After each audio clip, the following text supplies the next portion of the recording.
Hello everyone. तो आप सभी को हमारे यूट्यूब चैनल पे अधिक में स्वागत है। तो आज का जो हम लोग लेक्चर करने वाले हैं, लेक्चर नंबर 15 करने वाले हैं। और हम लोग का जो 14 लेक्चर है वो कंप्लीट हो गया। ठीक है, 14 लेक्चर कंप्लीट हो गया है और हमारे इस वैदिकीरा चैनल में आपको मिल जाएगा, प्लेलिस्ट में बना हुआ है। तो आप सभी इस प्लेलिस्ट के माध्यम से, इस चैनल के माध्यम से वो सारे वीडियोस देख सकते हैं। और वो हम लोग यहाँ क्या करते हैं, तो हम लोग RRB NTPC maths PYQ set wise solution करते हैं प्रीवियस ईयर क्वेश्चन का, जो कि एनटीपीसी 2020 में CBT 1 में पूछा गया है, CBT 1 में। और उसका सॉल्यूशन करते हैं। जैसे CBT 1 कंप्लीट होता है, हम लोग CBT 2 स्टार्ट करेंगे।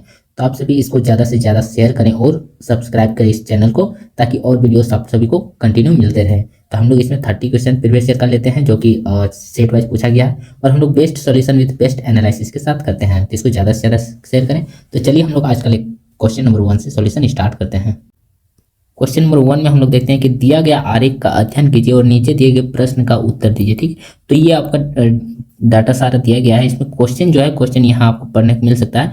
A, B और C अलग अलग शहर हैं। ठीक है, A, B और C अलग अलग शहर हैं। दिए गए आंकड़े संबंधित वर्ष 2000, 2005, 2010 और 2015 में हुई दुर्घटनाओं की संख्याओं को दर्शाता है। किस शहर में औसतन सबसे ज्यादा दुर्घटनाएं हुई है, ये पूछा कि किस शहर में। तो आप देख सकते हैं ये ABC है, तो किस शहर में औसतन सबसे ज्यादा दुर्घटनाएं हुई है, तो हम लोग को वो पूछा गया है। तो हम लोग पहले सबका एवरेज निकालेंगे और सबका एवरेज निकालने के बाद अगर हम लोग इसका सॉल्यूशन करते हैं तो उसका आंसर हम लोग मिल जाएगा। तो हम लोग पहले सबसे सबका एवरेज निकालते हैं। तो सबका एवरेज निकाल लीजिए। तो आप सभी देख सकते हैं, जैसे कि अब अगर एवरेज एक का निकालते हैं तो 400, 6, 1000, 1000, 1500, 15 और ये हो जाएगा आपका 550, यानी 2000, 2050 हो जाएगा आपका ए के लिए। बी के लिए हम लोग देखते हैं तो 600, 6, 5, 11, 1150 और यहाँ 350। तो 1100, 12, 3, 1500, 15 और 3, 1800। बी के लिए आपका हो जाएगा 1800। ठीक है, उसी तरह सी का देखते हैं तो सी का यहाँ हो जाएगा 450 और यहाँ हो जाएगा 550। तो 450, 550, 1000 हो जाएगा और यहाँ 650, तो 1650 और यहाँ आपका हो जाएगा 450। तो ये हो जाएगा आपका सी का 2100। कितना? 2100। अब यहाँ देखिए 1, 2, 3, 4, 4 मतलब ईयर का है, 2000, 2005, 2010 तक।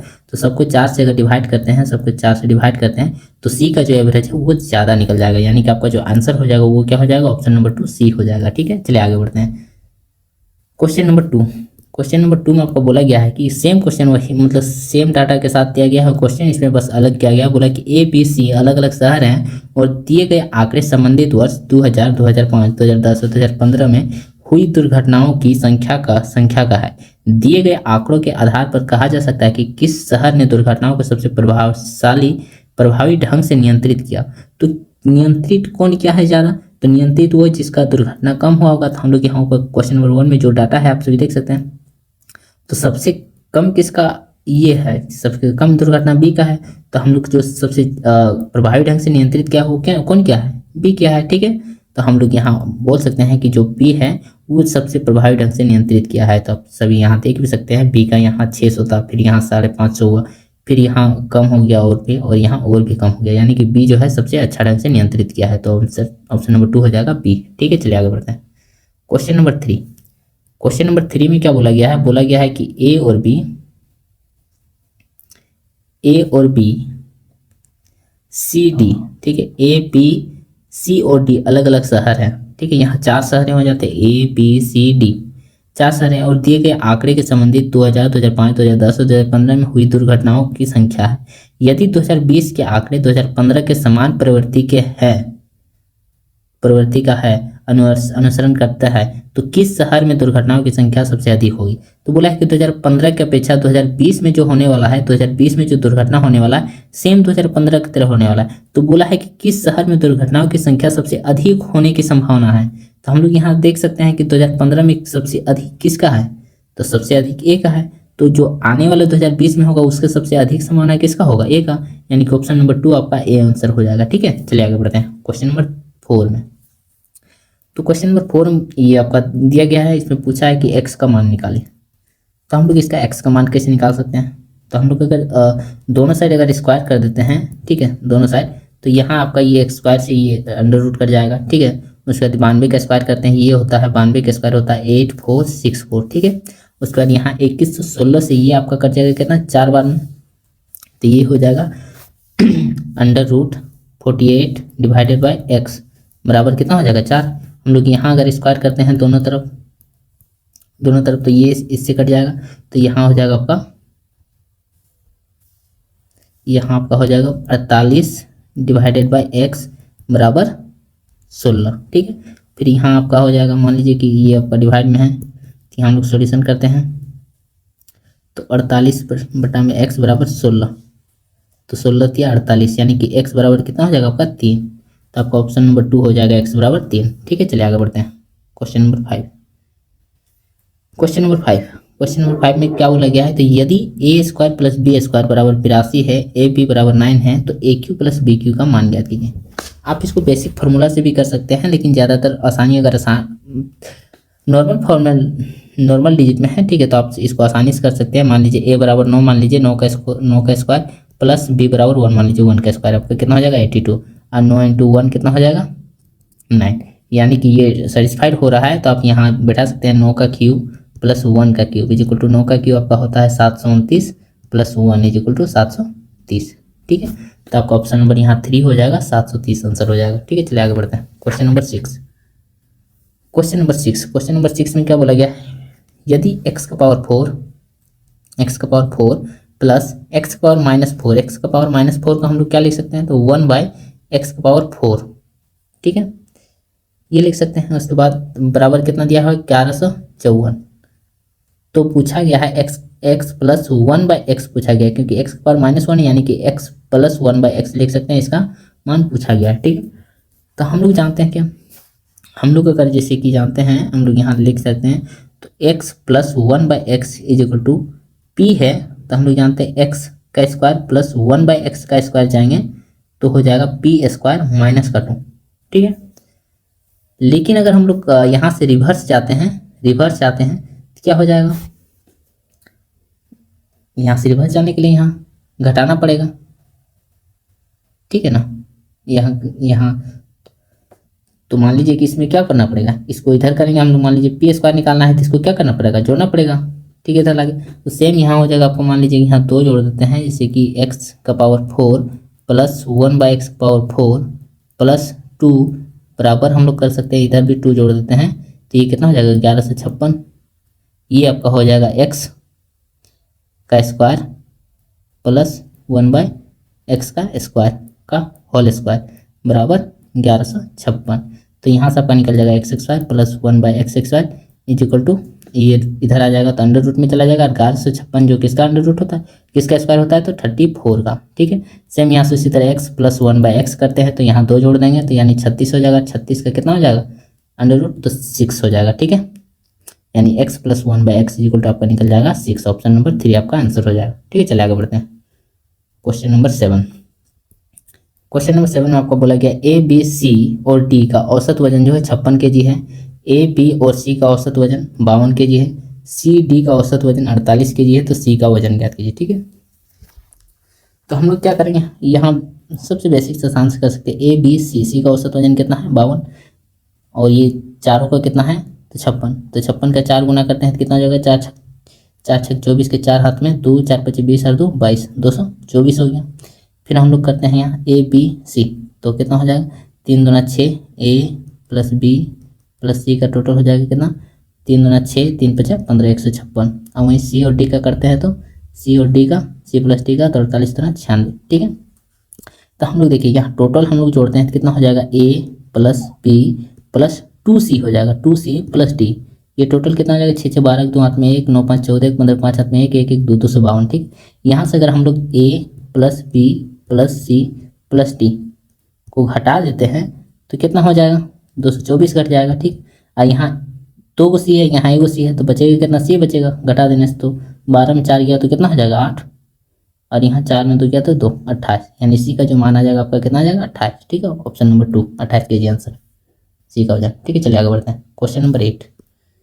क्वेश्चन नंबर 8 में बोला गया A B C D E और एफ का माध्य जो है 36 है, बी डी एफ का माध्य 28 है, तो ए सी ई का माध्य ज्ञात कीजिए। सेम आपका इसी टाइप का लगभग क्वेश्चन है, क्वेश्चन नंबर 7 टाइप का, तो आप इसको HW लिख सकते हैं, ठीक है, होमवर्क अपने लिए, और इसका आंसर जो है कमेंट बॉक्स में जरूर करें, ठीक है। चलिए आगे बढ़ते हैं क्वेश्चन नंबर 9 में। हम लोग क्वेश्चन 9 पढ़ रहे थे। क्वेश्चन नंबर 9 हम लोग देखते हैं, केंद्र O वाले एक वृत्त पर एक बाह्य बिंदु P से स्पर्श रेखा PA और PB खींची जाती है। यदि PAB बराबर 55 डिग्री है तो AOB ज्ञात कीजिए, ठीक है। तो हम लोग का कोई सर्कल है, एक सर्कल है जिसमें से एक स्पर्श बिंदु जो बोला है PA और PB खींची जाती है, ठीक है। तो यहां से एक स्पर्श रेखा हम लोग खींचते हैं, एक यहाँ बिंदु P है, क्या है P, और यहाँ जो A है और ये B है, ठीक है। और यहाँ इसका सेंटर है O, केंद्र, जिसमें से ये बोला है और ये आपका, ठीक है, ये आपका O है। तो आपका ये जो एंगल दिया गया है, एंगल बोला गया है कि PAB बराबर 55 डिग्री, PAB, ठीक है, PAB ये कितना है 55 डिग्री, तो ये भी आपका कितना हो जाएगा 55 डिग्री, ठीक है।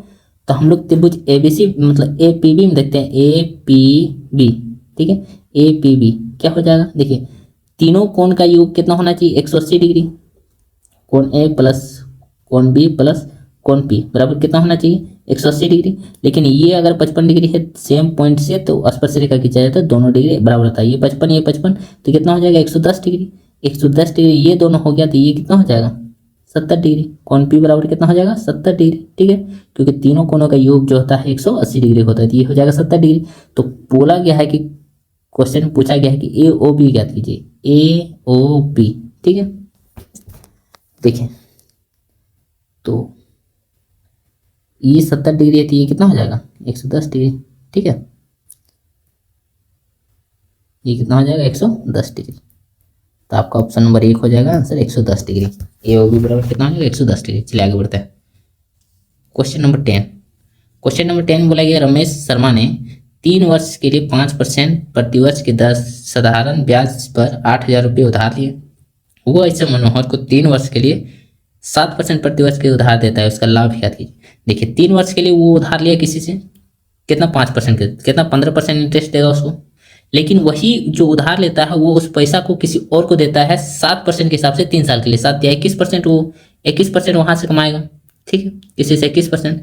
देखिए 8,000 रुपये की राशि है जिसमें से उसको 15% इंटरेस्ट देना है, लेकिन वो किसी से ले कितना रहा है 21% इंटरेस्ट ले रहा है, तो यहाँ 15% दे देना है, 21% वो ले रहा है, तो लाभ कितना कमा रहा है 6%, ठीक है, कितना प्रॉफिट उसका कितना हो रहा है 6%, किसका 8,000 रुपये का, 8,000 रुपये का 6% कितना हो जाएगा निकाल दीजिए। तो यहाँ से परसेंट से 2 जीरो कैंसिल, तो 6×8 = 480 रुपये का प्रॉफिट हो रहा है उसका, ठीक है। चलिए ऑप्शन नंबर 2 हो जाएगा। आगे बढ़ते हैं क्वेश्चन नंबर 11। क्वेश्चन नंबर 11 में बोला गया, एक निश्चित राशि पर 11% प्रतिवर्ष की दर से चक्रवृद्धि ब्याज 2 वर्ष के लिए 4642 रुपये है, तो समान दर और समान अवधि के लिए इसका साधारण ब्याज ज्ञात कीजिए, ठीक है।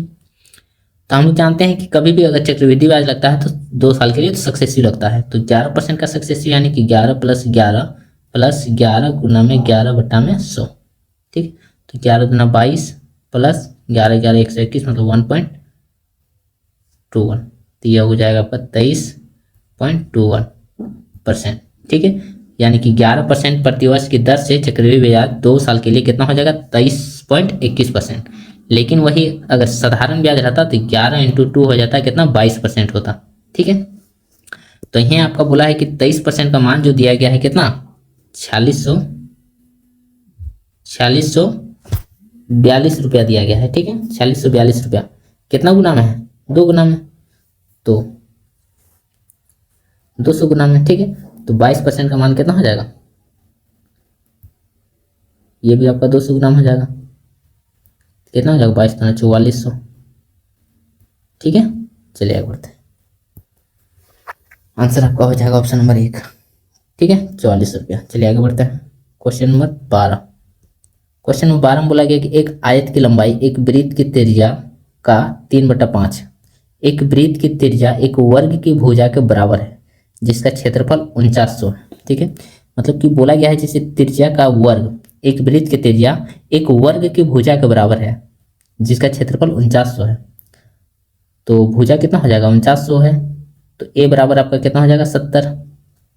और यही जो है क्या है त्रिज्या है, वृत्त की त्रिज्या है। लेकिन बोला एक आयत की लंबाई जो है वृत्त की त्रिज्या का 3/5 है, वृत्त की त्रिज्या का 3/5। तो वृत्त की त्रिज्या कितना हो गया 70, तो आयत की लंबाई क्या हो जाएगा, लंबाई वृत्त की त्रिज्या का 3/5 यानी 70 का 3/5 कितना हो जाएगा 14×42। ठीक है, तो आयत की लंबाई कितना हो गया 42। और बोला उसके बाद कि आयत का क्षेत्रफल कितना है, तो आयत का क्षेत्रफल एरिया निकालने बोला है, इस जिसकी चौड़ाई कितना है 20 मीटर। तो आयत का एरिया क्या होता है एल गुना में बी, तो एल हम लोग का 42 दिया हुआ है और इसका चौड़ाई कितना दिया हुआ है 20, तो हो जाएगा 42×84 840 मीटर स्क्वायर।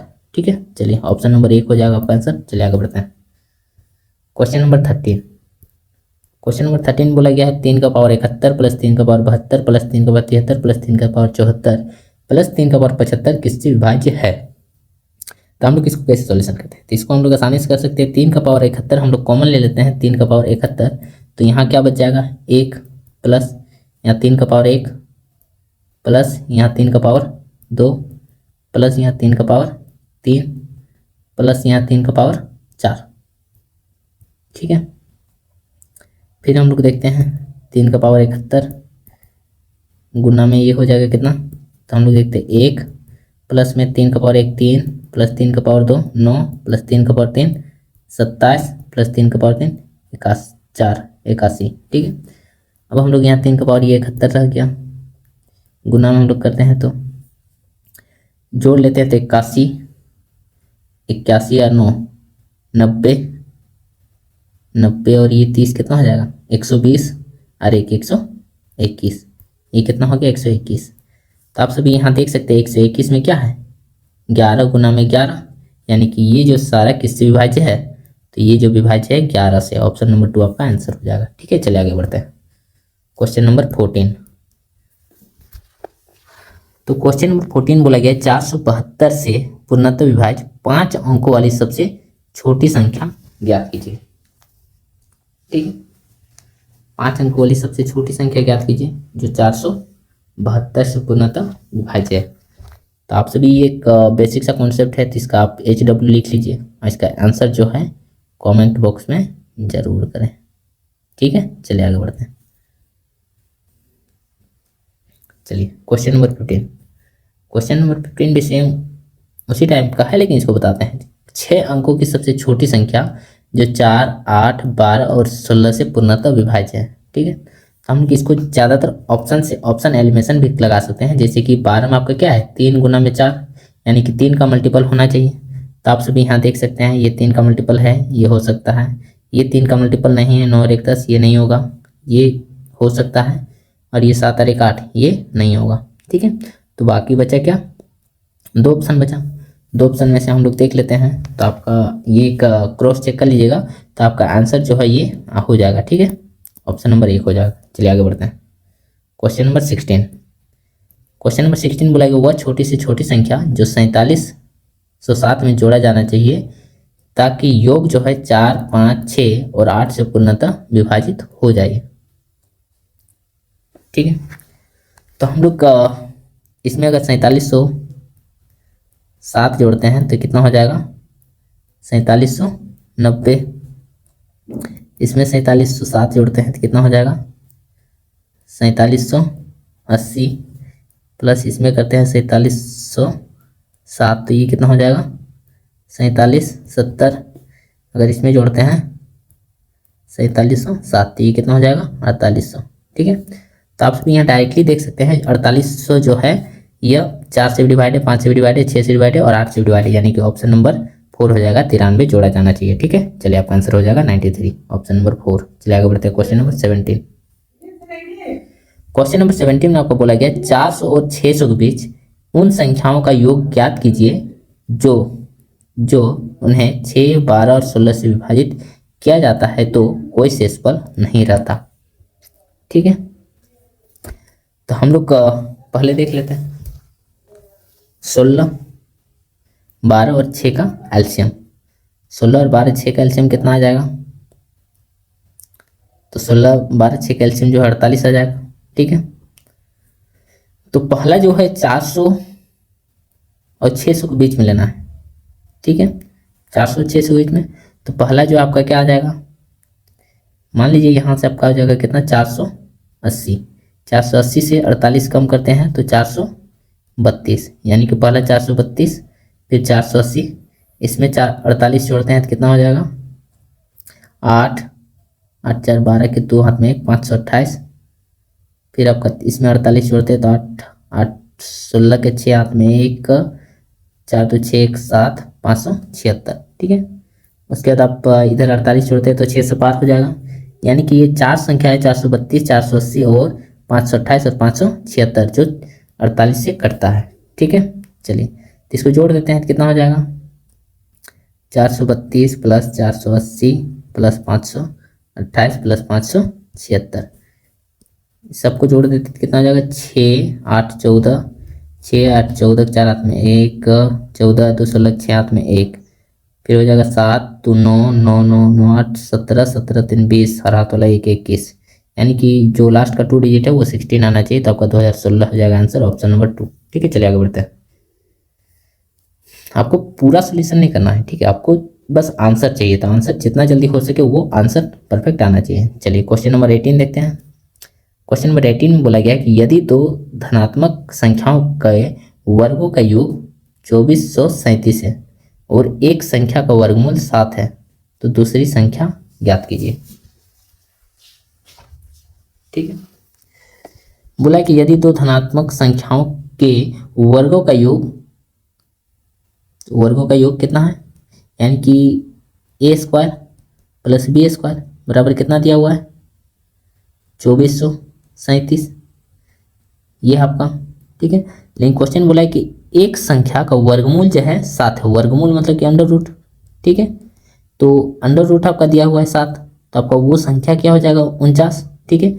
वो संख्या आप 49 है, तो 49 का अगर हम लोग स्क्वायर करते हैं, 49 का स्क्वायर करते हैं तो कितना हो जाएगा, ठीक है। तो आप सभी जानते होंगे 49 का जो स्क्वायर होता है वो होता है 2401, ठीक है, 2401 होता है 49 का स्क्वायर। तो हम लोग अगर 2401 घटा देते हैं 2401, तो यहाँ कितना बचेगा, 36, ठीक है। तो एक संख्या हो जाएगा ये, तो हम लोग मान लीजिए बी स्क्वायर बराबर ये 36 निकल गया, तो बी बराबर कितना निकल जाएगा, 6। तो दूसरा संख्या हम लोग कितना निकल जाएगा, 6, ऑप्शन नंबर 1, ठीक है। चलिए आगे बढ़ते हैं। Question number 19।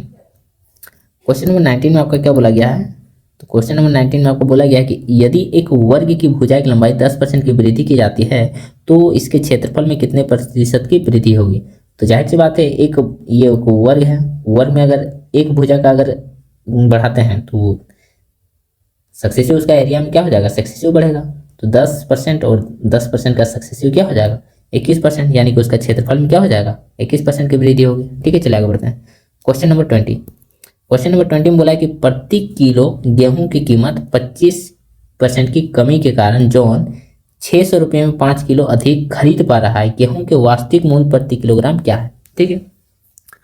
तो हम लोग कैसे इसको सॉल्यूशन करते हैं, तो हम लोग इसका जो सॉल्यूशन है बहुत ईजी से, बोला है कि प्रति किलो गेहूं की कीमत में 25% की कमी आती है, 25%, कितना, 25% की कमी आती है, गिरावट आती है। तो 25% का फ्रैक्शन कितना होता है, 1/4, ठीक है। तो ये हो गया प्राइस। प्राइस में क्या बोला गया है कि कमी आती है 25%, यानी कि 4 से कितना हो गया प्राइस, 3 हो गया प्राइस। तो वो कंजम्पशन क्या करेगा, कंजम्पशन बढ़ जाएगा, उसका कंजम्पशन क्या हो जाएगा, बढ़ जाएगा। 3 से कितना हो जाएगा, 4 हो जाएगा। पहले 3 यूनिट खरीदता था तो अब कितना यूनिट खरीदने लगा, 4 यूनिट खरीदने लगा। लेकिन बोलता है कि 600 रुपये में वो 5 किलो अधिक खरीद रहा है। तो यहाँ देखिए, यहाँ कितना खरीद रहा है, 1 यूनिट खरीद रहा है अधिक, 1 यूनिट। लेकिन 1 यूनिट का मान कितना है, 5 kg है, ठीक है, कितना है, 5 kg। तो वो पहले कितना kg खरीदता था, 5 या 15 kg खरीदता था, अब कितना खरीदता है, 20 kg खरीदता है, ठीक है। तो बोला है कि 600 रुपया था उसके पास, तो 600 रुपये में गेहूं का वास्तविक मूल्य, तो वो पहले कितना खरीदता था, 15 kg। तो 600 रुपया में 15 kg खरीदता था, तो उसका पहले का प्राइस कितना था, 40 रुपया प्रति kg, ठीक है, 40 रुपया प्रति kg था। अभी का पूछता तभी का निकल जाता, तो उसका जो पहले का था वो कितना था, 40 रुपया प्रति kg, ठीक है। चलिए आगे बढ़ते हैं। ऑप्शन नंबर 3 आपका आंसर हो जाएगा। Question number 21।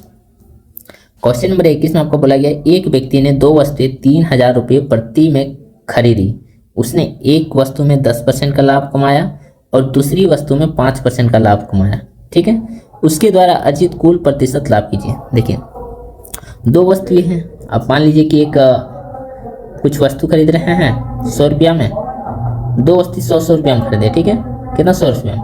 अगर इसमें आप 120 में बेच रहे हैं, इसको 130 में बेच रहे हैं, तो आपका यहाँ 20 लाभ हो गया, यहाँ 30 रुपया लाभ हो गया। तो बोलेगा कि उसका प्रतिशत लाभ, उसके औसत मतलब कुल प्रतिशत ही बोलता, तो आपका कितना हो जाता, 30 और 20 50 रुपया लाभ होता, ठीक है। कितना होता, 50 रुपया। तो आप जो बोलता है कितना परसेंट लाभ हो रहा है, तो उस टाइम आप बोलते 200 रुपया में 50 रुपया लाभ होता, ठीक है। तो उसी तरह सेम यहाँ बोला गया है, या फिर आप बोल सकते थे जैसे कि यहाँ 20% लाभ हो गया या 30%, तो दोनों कुल कितना लाभ हुआ, तो आप क्या करते हैं, यहाँ जैसे करते हैं 50/200 यानी कि 1/4, यानी कि कितना 25% लाभ होता। तो सेम इसी तरह यहाँ करना है, यहाँ कुछ नहीं करना, आपको जोड़ के 2 से भागा दे देना है, क्योंकि सेम प्राइस की वो था, ठीक है, सेम प्राइस का था इसलिए। तो 10 और 5 15 हो जाएगा, 15/2 करेंगे तो कितना हो जाएगा, 7.5% लाभ हुआ, ठीक है। ऑप्शन नंबर 3 आपका आंसर हो जाएगा। चलिए आगे बढ़ते हैं। क्वेश्चन नंबर 22 में बोला गया एक फर्म में पुरुष और महिला सदस्यों का अनुपात जो है, पुरुष मतलब मेल और महिला फीमेल, जो रेशियो है कितना है, 4:5 है। फर्म ने पुरुषों की संख्या में 80% की वृद्धि की, ठीक है, और महिला संख्या में 60% की वृद्धि करने का निर्णय लिया। फर्म में पुरुष सदस्यों और महिला सदस्यों का नया अनुपात क्या है, तो क्या करना है, जो पुरुष में है वो कितना परसेंट की वृद्धि किया, 80% में, मतलब 180% हो गया, ठीक है, 4 का 100%। अब महिला में 60% का वृद्धि किया, मतलब कितना हो गया, 160%, ठीक। यहाँ से हम लोग रेशियो ले लेंगे, तो परसेंट से परसेंट कैंसिल, 0 से 0 कैंसिल, ठीक है। यहाँ से ये 4 4 16, यहाँ 2 से काटेंगे, 2 दूना 4, 18, यानी कि 9 रेशियो 5 दूना 10, ठीक है। अभी जो नया अनुपात है वो क्या हो गया है, 9:10। ऑप्शन नंबर 4 आपका आंसर हो जाएगा। चलिए आगे बढ़ते हैं। क्वेश्चन नंबर 23 में बोला गया कि एक चुनाव में 2 उम्मीदवार के लिए डाले गए वोट 2:9 के अनुपात में थे। यदि विजयी उम्मीदवार को 9 कितना हो गया, 9,84,321 वोट मिले तो कुल मतदाताओं की संख्या ज्ञात कीजिए। तो विजयी उम्मीदवार जिसको ज़्यादा मिला होगा वही जीता होगा। तो 9 यूनिट का जो मान है वो कितना है, 9,84,321 वोट, ठीक है, 321 वोट है। तो बोला है कि कुल वोट कितना है, जिन्होंने वोट डाला 9 तो 11, तो 11/9 कर दीजिए, तो आपका ये आंसर हो जाएगा, ठीक है। तो आप सभी यहाँ से इसका सॉल्यूशन करते हैं, तो इसका सॉल्यूशन करते हैं तो आपका आंसर आपका आ जाएगा क्या, 1,12,03,059 आ जाएगा, ठीक है। आप सॉल्यूशन कर लीजिएगा, तो ये आपका आंसर हो जाएगा ऑप्शन नंबर 2, ठीक है। चलिए आगे बढ़ते हैं। क्वेश्चन नंबर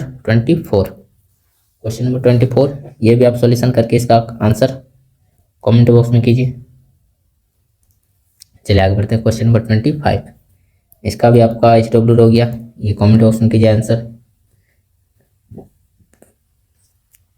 26, इसका भी आंसर आप कमेंट बॉक्स में जरूर करें, ठीक है। चलिए आगे बढ़ते हैं।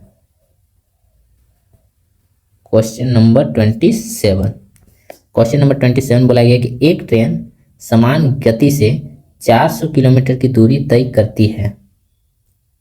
यदि गति 10 किलोमीटर प्रति घंटा अधिक होती तो वह उसी यात्रा में 2 घंटे कम लेती।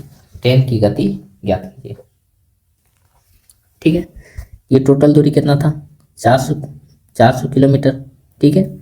अगर वो एस स्पीड से तय करती है तो उसको जो टाइम लगता, ठीक है, सेम अगर वही 400 किलोमीटर की दूरी को अगर वो एस स्पीड प्लस 10 की स्पीड से 10 और एक्स्ट्रा लगता तो वहाँ उसको 2 घंटा कम लगता। कितना लगता, 2 घंटा कम लगता। तो अब यहाँ से निकाल सकते हैं उसकी ट्रेन की गति क्या थी, वो निकाल सकते हैं, ठीक है।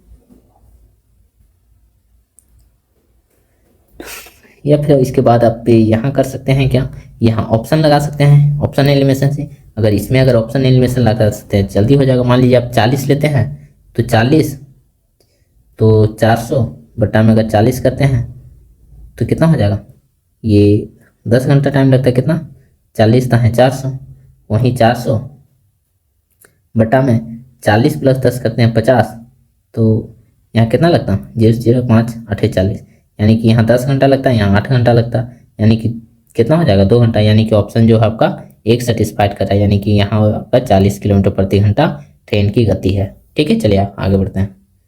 क्वेश्चन नंबर 28 में बोला गया कि ए बी से 5 गुना अच्छा है, ए बी से 5 गुना अच्छा है। अगर ए है, ए से बी 5 गुना अच्छा है, बोला है कि अच्छा काम करने वाला है और इसलिए बी से 60 दिनों कम समय लेता है। ठीक है, देखिए अगर 5 गुना अच्छा काम करने वाला है तो ये हो गया स्पीड, एफिशिएंसी। ठीक है, एफिशिएंसी, तो टाइम क्या होगा, टाइम जो अपोजिट लगेगा, टाइम अगर ये 1 यूनिट लेता है तो ये 5 यूनिट लेता है। ठीक है, 5 दिन, अगर ये 1 दिन लेता है तो ये 5 दिन लेगा। तो बोला है कि बी से 60 दिन कम समय लेता है, कौन, ए। देखिए यहाँ कितना दिन कम लेता है, 4 दिन, और 4 दिन का मान जो है कितना दिया हुआ है 60, तो 1 दिन का मान कितना निकल जाएगा 15। तो टोटल मान लीजिए कि 5 यूनिट 5 दिन का काम है, तो 5 से मल्टीप्लाई करते हैं, टोटल 75 दिन का 75 काम है, 75 यूनिट। तो बोला वे एक साथ काम करते हुए इसे कितने दिनों में पूरा करेंगे।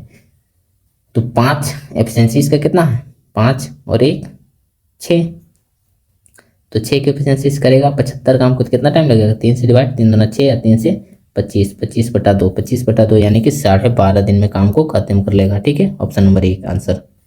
चलिए आगे बढ़ते हैं। क्वेश्चन नंबर 29 में क्या बोला गया है, cos x बराबर -1/2, -1/2 यानी कि क्या होगा, चलिए cos कितना का मान 1/2 होता है, cos 60 का मान 1/2 होता है, कितना cos 60 डिग्री, 60 डिग्री को बोले तो π/3। ठीक है, ये 1/2 होता है, क्या होता है cos 60 डिग्री या cos π/3 वो 1/2 होता है, लेकिन ये -1/2 है। तो हम लोग यहाँ बोला क्या, पाई और 3π/2 के बीच में x है, आपका आ जाएगा cos पाई प्लस π/3। क्यों, क्योंकि cos x बराबर -1/2 दिया गया है। ठीक है, तो यहाँ हो जाएगा, तो cos x बराबर ये हो जाएगा, यानी कि ये cos x बराबर हो जाएगा ये, तो आपका x बराबर आपका क्या हो जाएगा, पाई प्लस π/3, यानी कि 4π/3 हो जाएगा। यानी कि यहाँ सेम करते हैं, अगर यहाँ इसका आंसर निकालते हैं तो 4 × 10² x - 3 cosec स्क्वायर x, तो यहाँ हम लोग करते हैं तो 4 गुना में 10² x। ठीक है, तो 10² x करते हैं तो √3 का स्क्वायर हो जाएगा, -3 गुना में -2/√3 का होल स्क्वायर हो जाएगा। ठीक है, तो यहाँ आपका हो जाएगा 4 गुना में 3 -3 गुना में 4/3। ठीक है, यहाँ सोल्यूशन करते हैं तो आपका हो जाएगा 4 × 12, 3 से 3 कैंसिल, 12 - 4 आपका हो जाएगा क्या 8। ठीक है, ऑप्शन नंबर 4 आपका आंसर हो जाएगा। चलिए आगे बढ़ते हैं। Question number 30। क्वेश्चन नंबर 30 में क्या बोला गया है, तो क्वेश्चन नंबर 30 में आपका बोला गया है 6 sec square 59 - cot square 31 + 2/3 × sin 90 degree, ये 1 हो जाएगा, -3 × 10 स्क्वायर 56 × y × 10 स्क्वायर 34 = y/3। तो y का मान ज्ञात कीजिए। तो हम लोग यहाँ सॉल्यूशन कर सकते हैं, जैसे कि sec स्क्वायर 59 - cot स्क्वायर 31 है, तो हम लोग यहाँ कर सकते हैं 6, इसको हम लोग लेते हैं, इसको चेंज करते हैं तो क्या हो जाएगा, sec स्क्वायर 90 - 31, आपका ये चेंज हो जाएगा cosec स्क्वायर 31 - cot स्क्वायर 31, ये हो गया, यहाँ गुना में 6 है, प्लस 2/3, ये तो आपका 1 हो गया, -3 गुना में ये 10 स्क्वायर 56 है। ठीक है, तो 10 स्क्वायर 56 को हम लोग क्या से लिख सकते हैं, 10 स्क्वायर 90 - 34, ये 10 हो जाएगा कोट में चेंज, यानी कि कोट स्क्वायर 34 हो जाएगा, ठीक है, कॉट स्क्वायर 34। तो हम लोग इसको कर सकते हैं क्या, कॉट स्क्वायर 34 गुना में वाई गुना में टेन स्क्वायर 34 बराबर कितना, वाई बाई 3। फिर हम लोग यहाँ से करते हैं तो cosec square 31 minus cot square 31, ये आपका क्या हो जाएगा 1, यानी कि 6 गुना में 1 प्लस 2/3 माइनस ये कॉट स्क्वायर 34 गुना में टेन स्क्वायर 34 कैंसल, तो आपका हो जाएगा 3y, कितना 3 गुना में y 3y बराबर y बाई 3। फिर हम लोग यहाँ से करते हैं 3 6 18 प्लस 2 माइनस 3 3 9y बराबर y बटा में 3। ठीक है, ये हो जाएगा कितना बटा में 3, 3 से 3 कैंसल, तो आपका ये इधर चल जाएगा, तो ये 20 बराबर 10y, यानी कि y बराबर आपका हो जाएगा 2। ठीक है, ऑप्शन नंबर 1 हो जाएगा आंसर। ठीक है, चलिए आगे बढ़ते हैं। तो यहाँ आपका क्वेश्चन हो जाता है कंप्लीट, यहाँ पर सोल्यूशन कंप्लीट हो गया क्वेश्चन नंबर। जो बाकी जो क्वेश्चन है उसका आंसर जो है कमेंट बॉक्स में जरूर करें। ठीक है, तो हम लोग इसमें करते हैं कि लेटेस्ट का जो 2020 में एनटीपीसी में पूछा गया CBT 1 में उसका सेट वाइज सोल्यूशन करते हैं। 30 क्वेश्चन रहता है, उसमें से 30 सोल्यूशन नहीं करते हैं, जो हम लोग का क्वेश्चन लगभग सॉल्यूशन करने लायक होता है उसको सॉल्यूशन करते हैं। बाकी जो हम लोग छोड़ते हैं उसका आंसर आपको कमेंट बॉक्स में जरूर करना है। और ये लेक्चर नंबर 15 था, बाकी 14 कंप्लीट हो गया और वो आपको इस चैनल के माध्यम से प्लेलिस्ट बना हुआ है, उसमें आपको मिल जाएगा। ठीक है, तो आपका जरूर से जरूर इसको ज़्यादा से ज़्यादा शेयर करें और हम कंटिन्यू बने रहें, आपको बहुत ही फायदेमंद होने वाला है। Thank you.